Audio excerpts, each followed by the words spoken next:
people had like 7 fingers on their hand. You were generating an AI avatar. And now some of them are really hard for even me to tell whether it's like a fake image or not. Imagine you're an immigrant and a friendly mutual on social media or in a Discord server suddenly starts chatting with you. You become close and maybe make an offhand comment about politics. Before you know it, the police have a full record of your conversation and comments, and you're being deported. Massive Blue is a company that's working with police departments across America to bring this type of surveillance infrastructure to life. They're creating an endless stream of AI-generated people online to interact with and collect intelligence on college protesters, immigrants, political activists, and alleged criminals. 404 Media's Jason Koebler has been exposing all of this. Today, he joins me to talk about digital surveillance, how military tech is increasingly being used on the American public, and what activism might look like in the age of AI. Hi, Jason. Welcome to Power User. Hey, thanks for having me back. So this story, when I read it, terrified me because I immediately started to look at my social media feed and was like, oh my God, like how many of these people in my replies are weird AI agents? So tell me what's going on here. Yeah, so basically a company has invented a tool for cops where they can create these AI-powered social media profiles that are intended to collect evidence on any target that the cops want. And this includes not just criminals, right? It can include criminals, like child trafficking is a big use case that they say, but then it can also include, quote, college protesters, activists, things like that. When did this start happening? Cops have been going undercover for decades. But this sort of like automated social media monitoring is really recent. Like this company that I wrote about started just in 2023. I think that company that you covered is called Massive Blue, and its tool, Overwatch, is I think what you described as like running all of these AI systems. Was there something that happened in 2023 that made this company come to fruition? I think the big thing is that AI just got a lot better, like a lot more conversant. We started to see the rise of like ChatGPT toward the end of 2022, I believe it was. And so we don't know exactly what large language models or which AI tools are being used. But I think before things like ChatGPT, it would have been really hard to make a believable AI bot person. And so these are social media accounts that have a profile picture that can interact with other users, both like out in the wild, like on your timeline, but then also in DMs and like in Discord chats and things like that. You wrote that Massive Blue markets itself as a, quote, AI-powered force multiplier for public safety that deploys lifelike virtual agents that infiltrate and engage criminal networks across various channels. And some of those channels, I think you mentioned, were text messages and social media. So how do these agents find people on social media, and how do they even get them on text message? The way we reported this story was we got public records. So I filed a lot of public information requests with different police departments. And so I got emails between Massive Blue and these police departments. And in those emails, Massive Blue, which is the company that makes these personas, was asking cops for trigger words, more or less. So a trigger word might be protest, or it might be the name of a local university, or it might be different slang words for drugs or what have you. And so these bots will monitor, say, X or Instagram and look for different hashtags or look for different words that the police believe is associated with criminal activity or protected activity that the police want to surveil.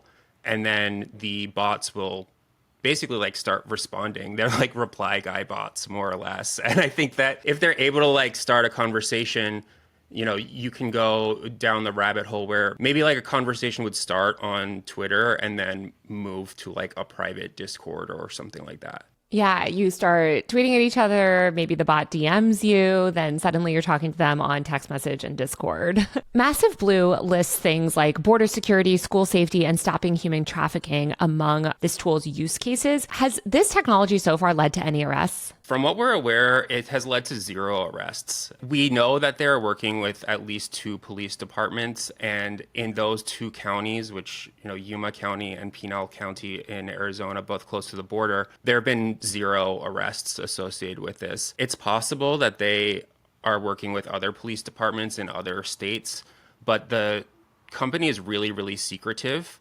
And so we don't know exactly which police departments it's working with, but we know that it's been associated with 0 arrests so far in about a year. So it's not really clear how effective this tool actually is. Okay, so you talk about how Massive Blue develops these personas. Can you run through some of the personas that they've deployed across social media so far? Or at least ones that you found that were in the presentation? Basically, the way we reported the story is we got a presentation, like a pitch deck, a pitch presentation that the company sent to police. And as part of this, they were like, here's examples of all the types of people, like personas, that we can make for you. One is named Heidi, and she's called a radicalized AI persona. Like, that's how the company pitches it. According to this slide, she's 36 years old. She's from Texas. She's divorced. She has no children. She's really interested in body positivity and seeking meaning, and also baking. I would describe it as kind of like a fever dream stereotype of what the police imagine a like leftist protester to be. I don't know what you blue-haired thought liberal that is divorced, cat lady, all of that. That's exactly the vibe. And then there's another one who's like a 25-year-old from Dearborn, Michigan, which is a heavily Muslim area. And it says that this woman's parents emigrated from Yemen. She speaks Arabic and she's active on Telegram and Signal. So that's like very Palestinian protester coded is sort of what I think they're going for here. And then they also have what they call a child trafficking persona, which is a kid, a 14-year-old kid named Jason, not me. And they say that he's really into anime, gaming, comic books. He's shy. He has difficulty interacting with girls. And then they have like examples of conversations that he has where he's like obsessed with SpongeBob, for example. I thought this was one of the most ridiculous ones just because it has like a back and forth conversation between the bot and like an imagined child trafficker. It's pretty nuts. It's clearly concerning that this company is getting lots of contracts with police departments, maybe some that we don't even know about. But what is the real harm here? It's like we're familiar with bot networks online.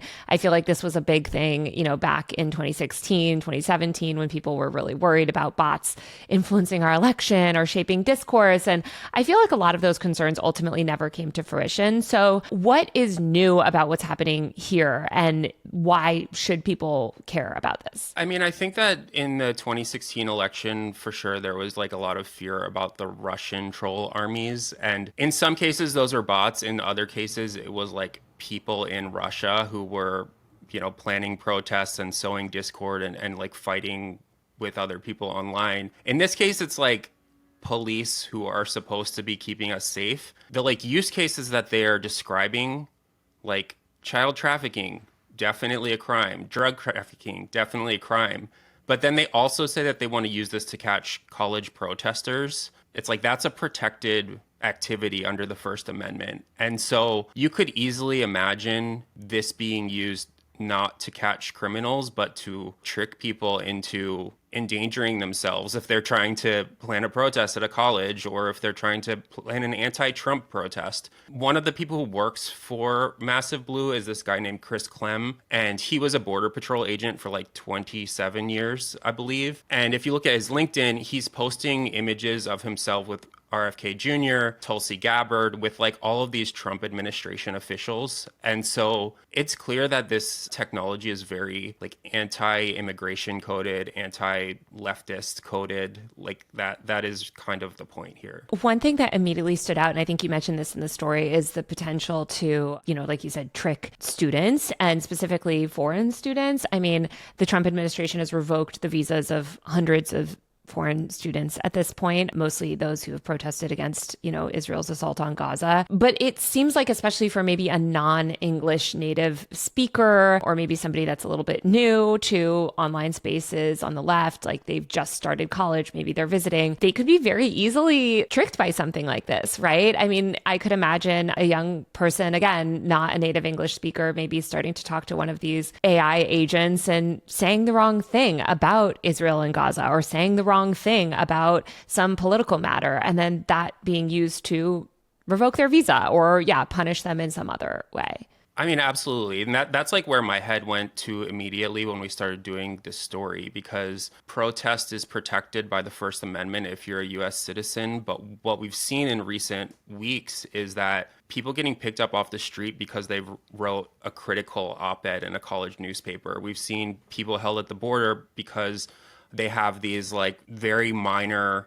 visa overstays and things in their past. And so you could easily imagine this being used to find students who are guilty of thought crimes against the administration. I don't know how else to say it, but it's really, really concerning for that reason, I think. How advanced do you think the tech behind all of this is? I mean, do you know anything about Overwatch's funders, anything about the company? I know you mentioned that guy, Chris Clem, I think he was, who went on Theo Vaughn recently, and Theo Vaughn asked him, okay, what does your company do? And he says, well, I'm not going to get into it that much. So who's behind this serious company and what tech is underlying it? That's the thing. Like when we were writing this article, with surveillance technology, there's usually a big gulf between what a product promises and what it can actually do. And so I think if you imagine like the scariest version of this technology, it would be an AI that's totally indecipherable from a human being. And what we know about AI right now is it's not that good, but it still does trick lots of people, like AI generally speaking.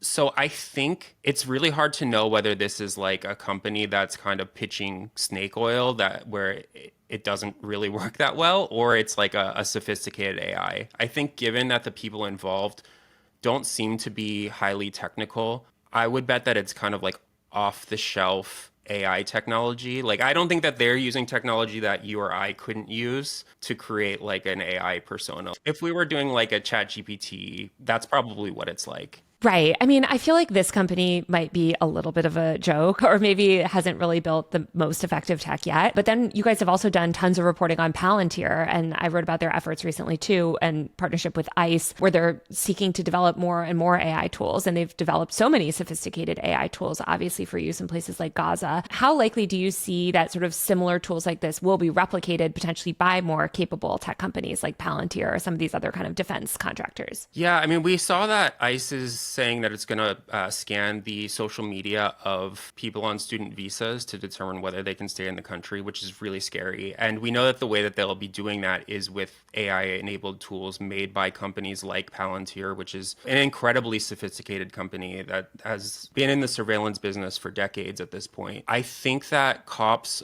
like a lot of other industries, are obsessed with AI and what it can do to kind of like automate their work and empower their work. And so I think even things like, facial recognition, license plate readers, like we're seeing AI being integrated into both regular policing, but then also immigration enforcement. I think that AI tools are just like, they're very scary in this context where things that you post on social media, people that you hang out with, tattoos that you have can be used against you to deport you from this country. And so I think it's a huge, huge concern. Yeah. And we've seen over and over again, too, that these systems are flawed, right? These AI systems make mistakes. And there's this tendency to say, well, the AI found you guilty of XYZ, or the AI determined XYZ, as if it's sort of this infallible tech. I mean, you mentioned the tattoo thing. I could see them scanning stuff wrong. So much of this feels like military tech, too, that's being repurposed for citizens. We've seen a lot of these tools used abroad in foreign wars. And I just keep thinking back to that. I don't know if it's a saying or a tweet or something of like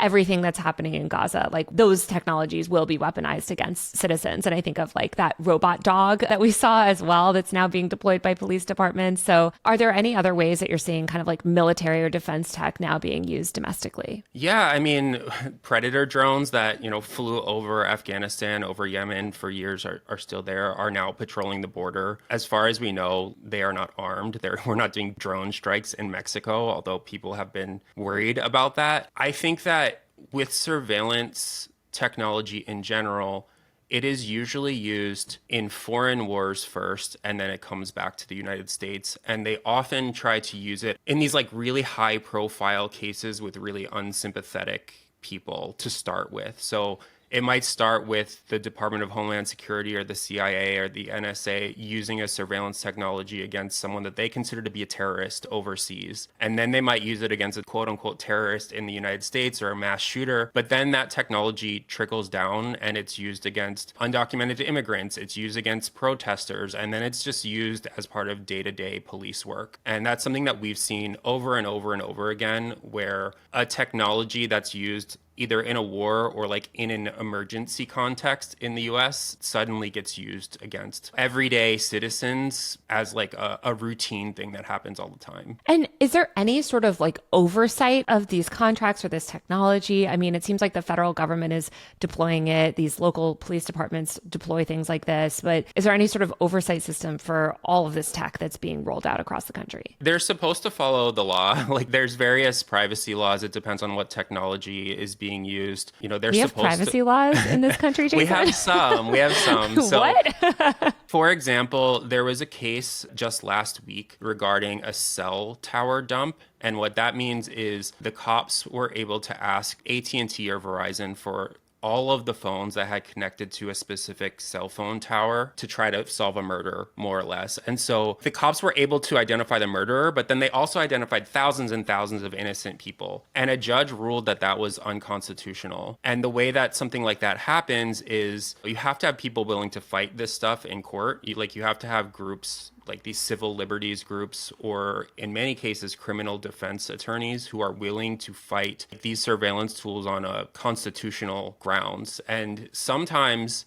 you know, courts will say that this is illegal, but often that comes like years after this technology is already being used against people. And so the complicated answer to your question is that sometimes these technologies are ruled illegal, but it usually takes a really long time, and often their use is normalized before that actually happens. I think of this horrifying moment constantly. Last summer, I was at the White House for this content creators event, and Neera Tanden, a Biden official, got up on stage in front of a crowd of hundreds of content creators and said, "Who wants to remove anonymity from the internet? Don't you wish you could unmask every single troll?" And every single person in there raised their hand, which even journalists to me, or like these content creators that consider themselves journalists. And it was so scary. And then she did this whole sort of Q&A about why we need to remove anonymity from the internet and why we need facial recognition and all this stuff. And this is from the Democrats. So it seems like both political parties are just completely aligned. You see this also with these moves to push age verification online, which would tie your offline identity to your online behavior. I mean, this is all stuff that I feel like both political parties criticized China and authoritarian countries for years. And now they seem completely aligned in wanting to roll it out here. Why do you think there's no sort of cohesive political effort on the left to fight back against this stuff? I mean, I think you're absolutely right. A lot of these technologies are built under Democratic administrations thinking like, oh, we'll use them only against the worst people. And then someone else gets in power and it's used against everyone. It's like once the technology exists, it's really hard to put it back in the box,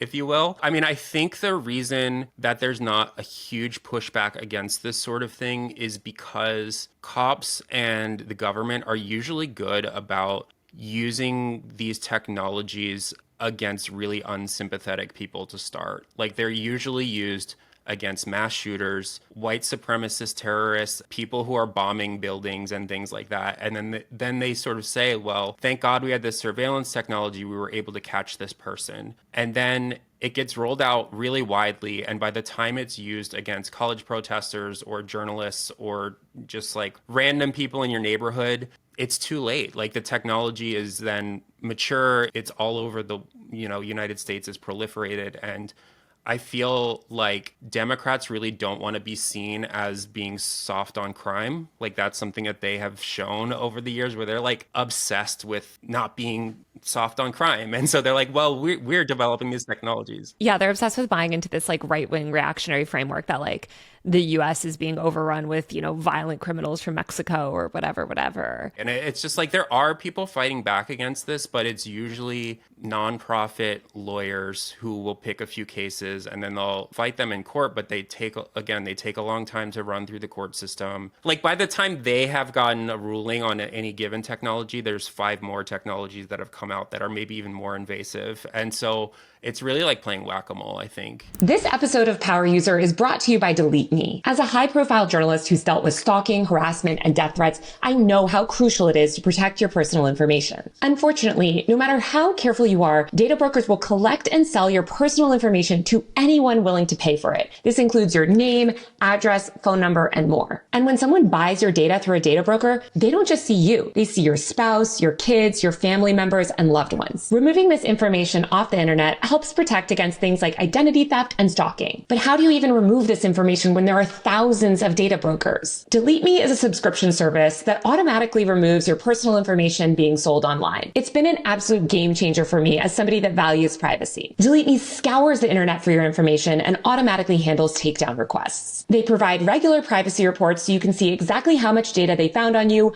where it was found, and where it was removed. You can even make custom removal requests. Their family plans are especially critical because when you're targeted, your loved ones usually are too. Get 20% off Delete Me consumer plans when you go to joindeleteme.com/Taylor20 and use my code Taylor20 at checkout. That's joindeleteme.com/Taylor20. Use code Taylor20 at checkout. Don't wait until it's too late to safeguard your privacy. Make sure that your data and your family's stays protected. Do the social media platforms have any culpability here to like identify AI users or like automated bots? I know there was a lot of conversation about that a while ago when Elon was taking over Twitter about like how much of these platforms, are actually authentic behavior versus automated systems. So yeah, I mean, is there a way where instead of waiting for the courts to figure this out, that some of these companies could be pressured to put AI labels on some of these accounts? Yeah, there was a period where Facebook and YouTube and even Twitter were doing these big reports where they said, oh, we identified this nefarious North Korean bot farm, or we identified this Russian bot farm and we took it down. And I just feel like the social media companies have been under attack for this idea of censorship for a long time, and almost all of them have taken a step back from wanting to do really any content moderation whatsoever. And so almost every social media platform is kind of allowing anything to happen on there now. If you go to Instagram, if you go to Twitter, if you go to TikTok, there's tons and tons of AI generated content on there. Almost none of them have done anything to really label it or to take it down.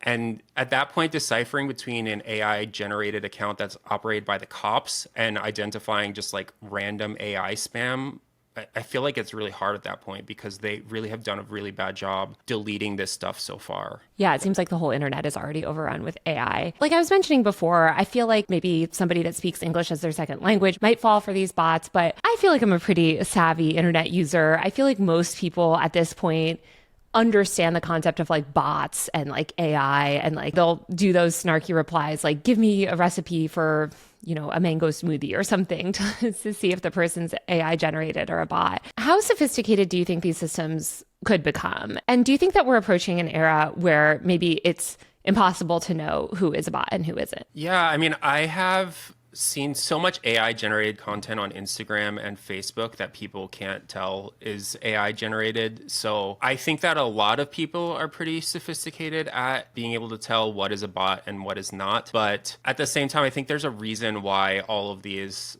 automated scams exist. Like my Blue Sky and my Instagram is full of people DMing me that are bot accounts trying to steal money from me. And I imagine that must work with some people, otherwise they wouldn't exist. And so I don't think tons and tons of people are getting tricked, but I do think that, it's concerning that this exists at all. And I do think that this technology is getting way more advanced. Like, I don't think that this could have existed 2 years ago. And now I at least see the vision. I think if you told me like 2 years ago, like that was the era when people had like 7 fingers on their hands if you were generating an AI avatar. And now some of them are really hard for even me to tell whether it's like a fake image or not. Yeah, I was talking to a guy that runs like one of those OnlyFans chat farms recently, and he was talking about AI and how they're developing AI tools to automate OnlyFans girls chats. And they're already deploying it in a way where, you can get really hyper personalized stuff. The bot has somewhat of a memory, and a lot of people cannot even tell,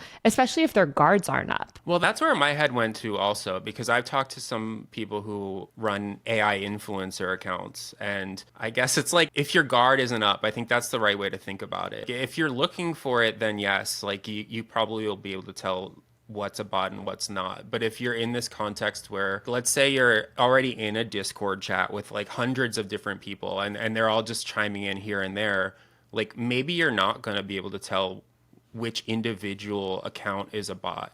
Whereas like if you're talking one-on-one with them, you might be able to. So I could imagine it being pretty scary. Like, and I could also imagine these bots being able to infiltrate a community and then just sit there and collect information versus walking up to someone saying, hello, fellow kids, like, do you want to traffic some drugs? Like, I don't know if that's Do you guys want to protest the genocide at any point in the next 6 months? Exactly. So there's different like ways that you can imagine this working, I guess. I also think that part of it is just the chilling effect that it'll have even if it doesn't work, right? Like I feel like these days people's guards are up and this will just make it harder to plan things like this. The beauty of social media, and I feel like why it was so liberatory for so many years, is because you could sort of plan a lot of progressive activism out in the open. I mean, the Me Too movement, Black Lives Matter, all these things, but also just climate protests that are openly planned on TikTok and Instagram and things like that, school walkouts. Now I feel like a lot more activism is going to have to be maybe more undercover, more like direct, more in person, because the surveillance potential is just so significant online.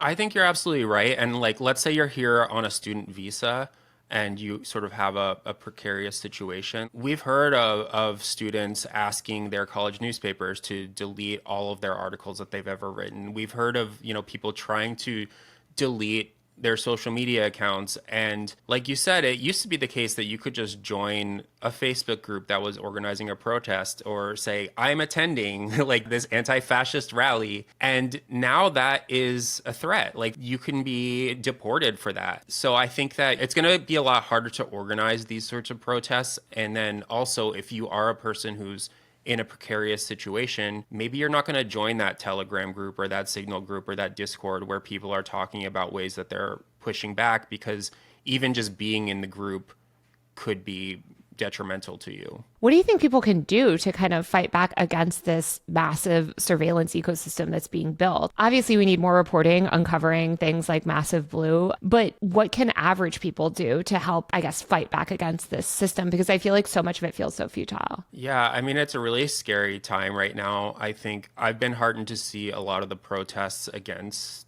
the administration more broadly. And I think that if you are someone who is like a natural born citizen who has like a little bit more privilege, like you need to speak up, you need to be out in the streets, you need to sort of be using that privilege to protest this sort of surveillance. And then if you are in a targeted population, it's really scary. I don't know what you're supposed to do. I think that's part of the point of all of this is it's intended to have a chilling effect, and it's intended to make people scared to speak out and make people scared to protest. And so I don't want to say that there's safety in numbers, but I think that if you have the ability to protest, to write your congressperson, to call them just about the entirety of what's happening right now with anti-immigration targeting, with people getting disappeared to El Salvador and students having their visas revoked, like we need to speak up now before it's too late. I would say we also need to fight back against this bad moral panic about the internet that is, I think, driving the legislation that allows for these invasions of privacy.